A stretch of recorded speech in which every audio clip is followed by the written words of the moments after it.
মাঠে ময়দানে গিয়ে তো আর লড়াই করার সুযোগ নাই, তবে দুইটা জিনিসের সুযোগ আছে। বরাবরই একবারই বলি, দোয়া এবং দাওয়া।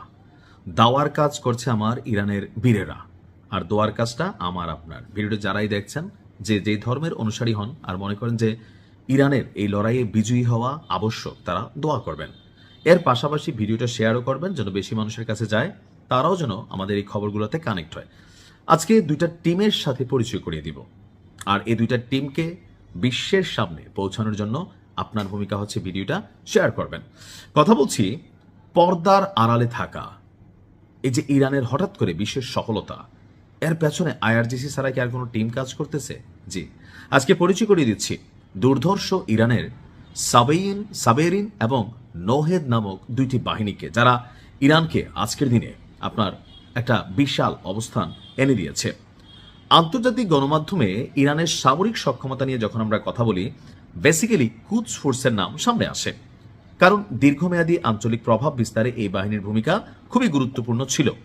তো এখন এর বাহিরে বিশ্ববাসীর নজরকে লুকিয়ে ইরান তৈরি করে রেখেছে আরও দুইটি বাহিনী। প্রতিরক্ষা বিশ্লেষকদের মতে কোনো দ্বীপ, বন্দর বা গুরুত্বপূর্ণ স্থাপনায় হঠাৎ যদি কোনো অভিযান পরিচালনা করতে হয় বা সীমিত আকারের যুদ্ধের প্রয়োজন পড়ে, তাহলে কুদস ফোর্সকে ব্যবহার করা হয় না, করা হয় ইরানের একটি বিকেন্দ্রীকৃত বিশেষ বাহিনী। বিকেন্দ্রীকৃত অর্থাৎ কেন্দ্র থেকে বিচ্ছিন্ন। যেমন ধরেন বাংলাদেশকে আমরা যদি বলি, একসময় র্যাব যেভাবে কাজ করতো বিভিন্ন মিশন, আমরা জাস্ট উদাহরণ দিলাম, বাট এটা সিমিলারিটি, এটার আকাশ পাতাল পার্থক্য আছে। এখন এই সামরিক কাঠামোটি কোনো একক এলিট ফরমেশনের উপর নির্ভর করে না, এটা একাধিক প্রতিষ্ঠানের সমন্বয়ে গড়ে তোলা হয়েছে। যেমন বাংলাদেশের যৌথ বাহিনীর যখন অভিযান চলে, পুলিশ, র্যাব, বিজিবি, সেনাবাহিনী সকলে মিলে যখন বড় কোনো দুর্ধর্ষ অপারেশন করতে হয়, তখন আমরা দেখছি যে যৌথ বাহিনী তৈরি করা হয়। তো আমাদের এই আইআরজিসির স্থলবাহিনীর মূল শক্তি হচ্ছে সাবেরিন। এটা কেবল একটি একক ইউনিট নয়, বরং একটি বিশেষ সক্ষমতা, নির্ভরতার নাম, যা ইরানের বিভিন্ন আঞ্চলিক ইউনিটে ছড়িয়ে দেওয়া হয়েছে।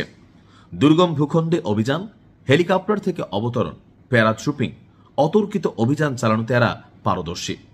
পশ্চিমা বিশেষ বাহিনীর মতন এরা অপারেশন শেষে ফিরে যায় না, বরং স্থানীয় পরিবেশের সঙ্গে খাপ খাইয়ে সেখানে অবস্থান করে, পরিবেশ অবজারভেশন করে, পরবর্তীতে যখন দরকার হয় আবার অ্যাকশনে যায়, আর নয়তো সবকিছু সেটেল করে তারা সেই এলাকা ছাড়ে। ইরানের নিয়মিত সেনাবাহিনী বা আর্তেসেরও নিজস্ব একটা বিশেষ বাহিনী রয়েছে। এর মধ্যে সবচেয়ে উল্লেখযোগ্য হল 65তম এয়ারবোর্ন স্পেশাল ফোর্সেস ব্রিগেড, যা নোহেদ নামে পরিচিত। তো তারা মূলত গোয়েন্দা তথ্য সংগ্রহ করে, সরাসরি অ্যাকশনে তাদের অভিজ্ঞতা আছে।